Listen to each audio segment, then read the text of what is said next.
Have you ever looked at someone you love, your mom, your uncle, maybe even your neighbor down the street, and noticed, they're not moving like they used to? Maybe it's the way they reach for support before standing up. Or how they shuffle a little instead of taking full steps. Or how they avoid certain parts of the house, stairs, the backyard, like they've become danger zones. And at first, you tell yourself, they're just getting older. It's normal, right? But deep down, something tugs at you. Something whispers, this isn't just age. Something else is changing. Here's the thing most people don't realize: walking, something we've always seen as a sign of strength and independence, can actually become a hidden risk after 70. Yes, you heard that right. Doctors are now warning, it's time to walk less, and start focusing on other things that matter more. I know. That sounds strange. We've been told all our lives, just keep moving. Walk every day. Stay active. And that's true. To an extent. But what doctors are discovering now is that after a certain age, walking alone isn't enough. In fact, too much of it, without the right kind of support, can actually lead to more falls, more weakness, and more fear. And if you've ever had to watch someone you care about lose their strength, if you've seen the spark fade from their eyes because they're scared to walk across their own living room, then you know this matters. Because when movement begins to fade, so does confidence. So does independence. So does that quiet sense of dignity they've spent a lifetime building. But there's good news. Really good news. You're not powerless. There are things you can do, simple, smart, proven things, that can help protect your loved one's balance, strength, and sense of control. And that's exactly what we're diving into today. Stick with me, because by the end of this video, you'll walk away with 5 doctor-backed habits that go far beyond just walking. And help older adults stay strong, safe, and steady for years to come. But before we dive in, if you're watching this because you care, because you want to do better for someone who raised you, loved you, or still lights up your world in their own quiet way, then drop a quick comment below that says, I'm here for them. Because you are. And if you want more trusted guidance, real talk, and heartfelt tips like this, go ahead and subscribe to ElderTalks Daily. You're not alone on this journey. Now, let's get started. Now let's talk about the first thing doctors are urging people over 70 to focus on, and no, it's not more walking. It's muscle. Specifically, the muscles in the legs. Let me paint a picture for you. Mr. Joseph. 76 years old. Sharp as ever. Still makes his own coffee, reads the newspaper front to back, and remembers everyone's birthday without checking his phone. But recently, something changed. One afternoon, he tripped on the hallway rug. Just a small stumble. He brushed it off, made a joke, and kept moving. 2 weeks later, it happened again. No rug this time. No joke afterward. Just silence, and fear in his eyes. That's when his family said, maybe he needs to walk more. Stretch those legs. Get the blood flowing. It sounds logical, right? But walking wasn't the problem. And more walking wouldn't fix the real issue. You see, after 70, the body starts losing muscle mass at nearly double the speed. Especially in the legs. The very muscles that help you rise from a chair, climb a stair, or steady yourself on uneven ground. And here's the truth, walking is great for maintaining what you already have. But it does very little to build back what age is quietly taking away. That's why doctors now recommend a shift in focus, from endless walking to targeted muscle maintenance. Because strong legs mean a strong foundation. And without a strong foundation, every step becomes a gamble. Now, I know what you might be thinking, isn't strength training too intense for someone that age? Not at all. It doesn't have to mean lifting heavy weights or going to the gym. In fact, Some of the most effective strength-building exercises can be done right at home, from a chair. Like seated leg raises, slowly lifting one leg at a time, holding, then lowering with control. Or resistance bands around the knees while pushing outward to strengthen the hips. Even gentle chair squats, where you rise just a little, then sit back down, retraining those thigh muscles to fire up again. Just 10 minutes a day. That's it. No sweating. No fancy equipment. Just a consistent routine, done with care. And you'll be amazed how quickly the body responds. Muscles may grow slower with age. But they do grow, if you give them a reason. But here's the thing. Strength alone won't keep someone from falling. It might help them rise, but it won't always help them stay steady. Because what really prevents a fall isn't just muscle. It's balance, and your body's ability to sense where it is in space. And that's what we're diving into next. Let's talk about balance. Not just standing still without wobbling, but that deep, silent sense your body has of where it is, even with your eyes closed. And here's something most people don't realize. Balance doesn't live in your legs. It lives deep inside your ears. That's right. Tucked inside each ear is a tiny structure called the vestibular system, your body's built-in balance radar. It works 24/7, sending messages to your brain about motion, head position, and orientation. It's how you can walk in the dark, turn quickly, or reach overhead without tipping over. But after 70, just like eyesight or hearing, this system weakens. It doesn't shout when it does, it whispers. Suddenly, the floor feels uneven. A turn of the head brings on a moment of dizziness. Or worst of all, you find yourself reaching out for something to grab, because your body didn't feel safe on its own. Let me tell you about Mrs. Eleanor. She was always confident. A gardener. A walker. Even in her 80s, she kept a steady pace. Then one day, she turned to grab a pot on the stove, and staggered sideways. Nothing wrong with her legs. No stroke. No sudden illness. The doctor's diagnosis? Vestibular degeneration. Her inner ears, once fine-tuned to balance, were now sending delayed messages. And in those few seconds of delay, danger had already stepped in. Now here's where families get it wrong. They assume it's weakness. They buy walkers. Add grab bars. Rearrange furniture. All good things, but they miss the root problem. You have to train the balance system directly. And yes, you can actually retrain your inner ear. It's called vestibular training. Simple things like standing on one foot while holding the kitchen counter. Or walking heel to toe across the hallway. Like you're on a balance beam. Turning the head gently side to side while walking forward. No equipment. No cost. Just minutes a day, teaching the brain and body to reconnect and respond faster. And here's something beautiful, balance training doesn't just prevent falls. It builds confidence. It brings back that steady stride, that upright posture, that belief in one's body again. Because when you trust your balance, you move without fear. And that fear? It's often more dangerous than any stair or sidewalk crack. But we're not done yet. Even with strong legs and better balance, you still need your brain to stay in the loop. Because the next danger isn't in the feet or the ears. It's in the delay between thought and action. Let's talk about coordination, and why reactivating the brain-body link is the next piece of the puzzle.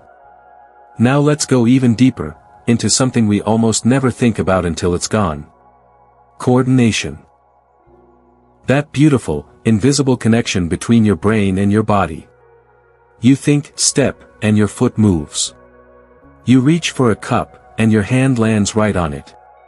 You bend to tie your shoe, and somehow your knees, arms, eyes, and balance all work in perfect harmony. But here's the hard truth. After 70, that harmony can slip. Not overnight, but subtly. Quietly. Until one day, your loved one goes to turn around, and their feet don't follow fast enough. Let me tell you about Ms. Alma. She was vibrant. Used to dance every Saturday at her community center, nothing fancy, just gentle steps and soft turns. It kept her happy. Connected. Alive. But she started missing beats. Not the music, but her feet. One day, she went to step sideways, and her leg just didn't go.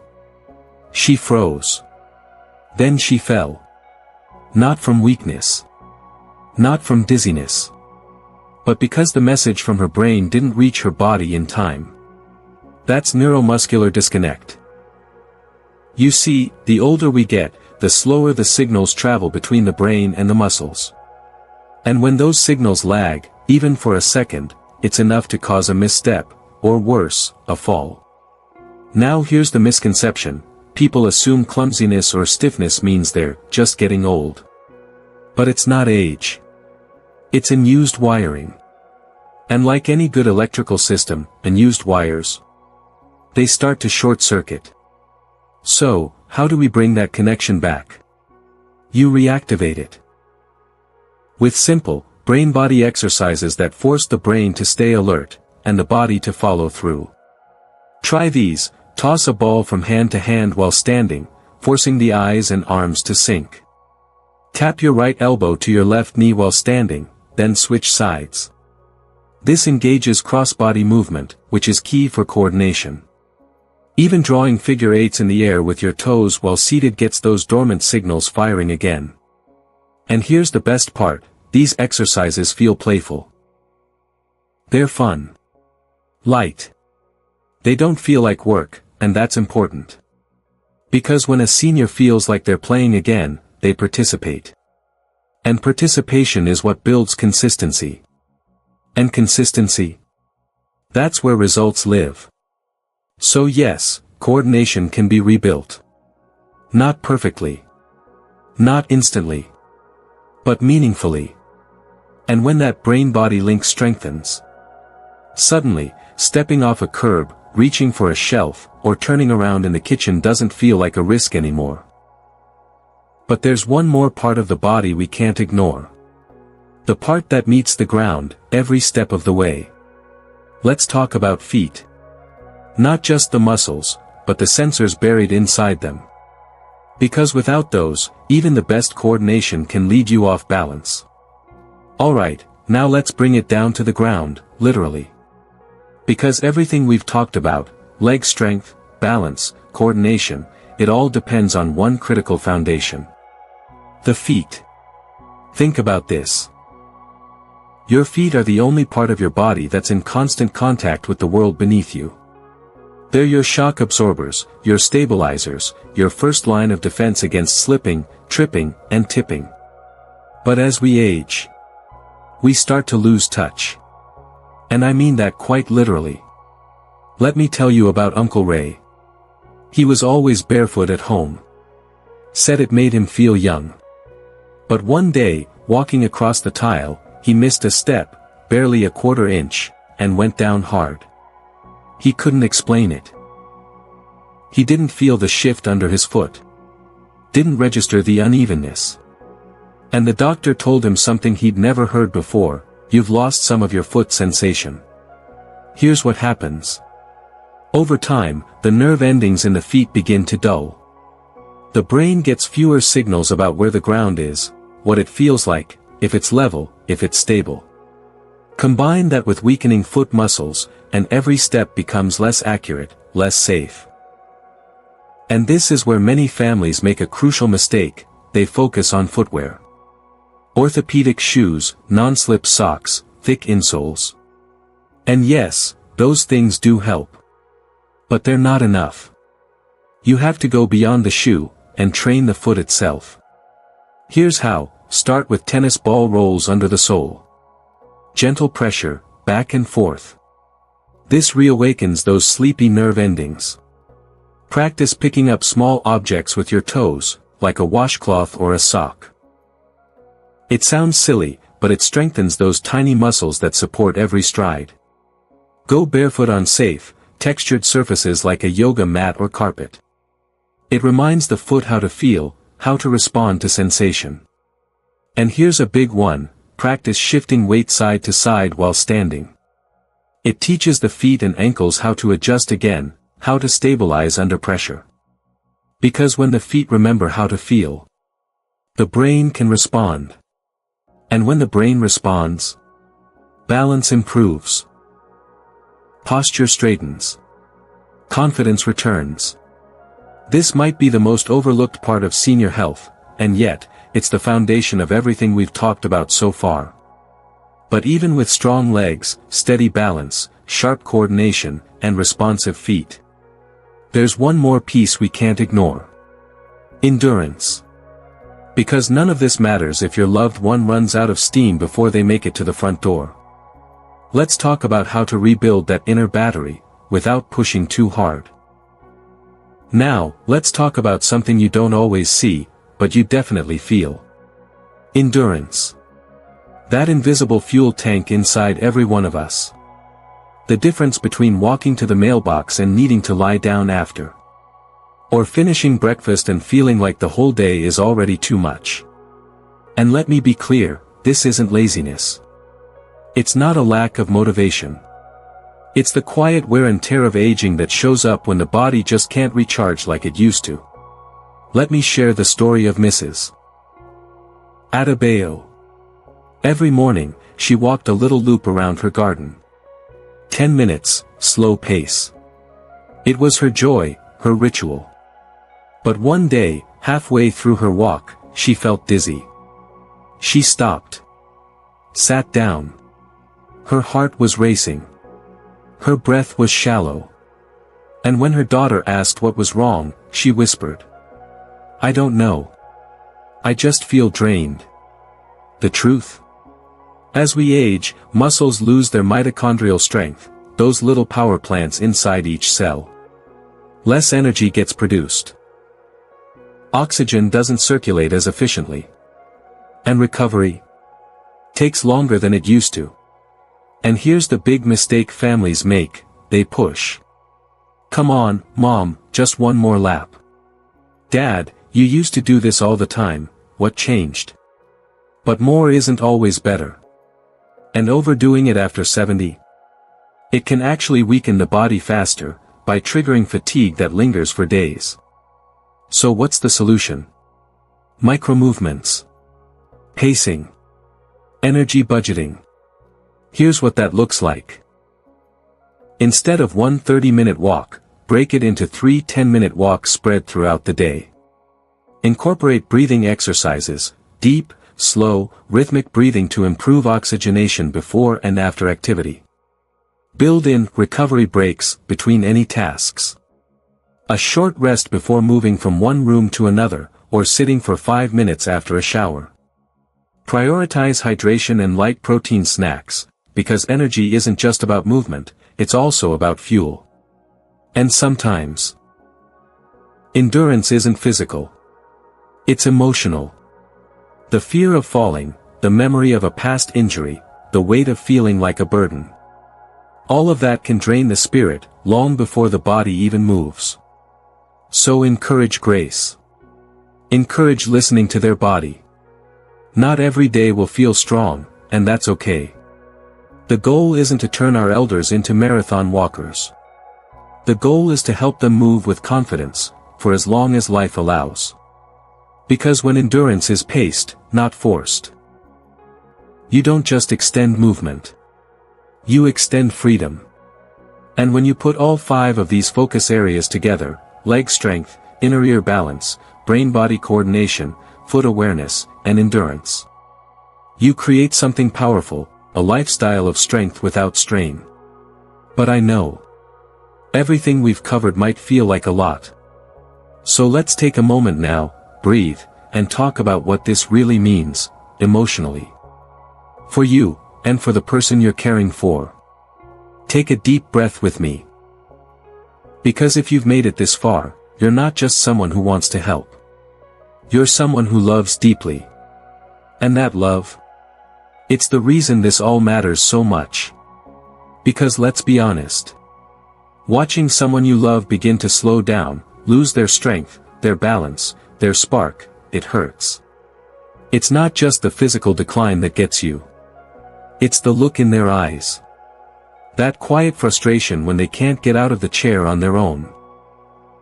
That little sigh when they reach for your arm, pretending they're just being careful. That silence that follows after a near fall, because even they're afraid to talk about what's happening. You start asking yourself, what do I do? How do I help without making them feel weak? What if this keeps getting worse? And it's easy, so easy, to feel helpless.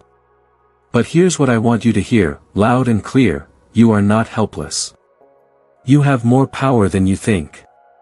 Not with big, dramatic gestures. But with the quiet, consistent things. Helping them do leg raises while you sip coffee together. Standing behind them as they practice balance in the hallway. Tossing a soft ball back and forth just to laugh and move. Letting them walk barefoot for a few minutes, just to feel grounded again. These aren't exercises. These are acts of love. You are not fixing them. You are protecting their dignity. You are preserving their joy. You are giving them back something that age tries to quietly steal. Confidence. So yes, it's hard. It's emotional. There will be days where you want to cry, and days where they just want to be left alone. But every time you show up, every time you choose patience over frustration, every time you say, let's just try a little, instead of, why can't you do more?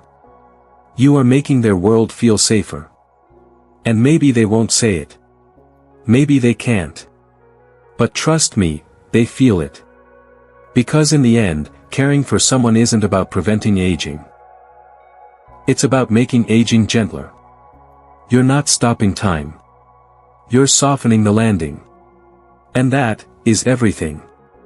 Now, let's take one more moment, and go over the 5 key things you now know that can change the aging experience for someone you love. Just 5 shifts. And they could mean the difference between a fall and a full life. Alright, let's bring it all together now. You've just learned the 5 most important things doctors now recommend focusing on instead of just walking more after 70. Let's recap them real quick, so they stick with you. 1. Muscle maintenance, especially in the legs. Because strong legs mean safer steps. 2. Inner ear balance training, to restore stability and prevent those dangerous stumbles. 3. Coordination reactivation, so the brain and body move as one again. 4. Foot strength and sensory awareness, so every step is secure and grounded. 5.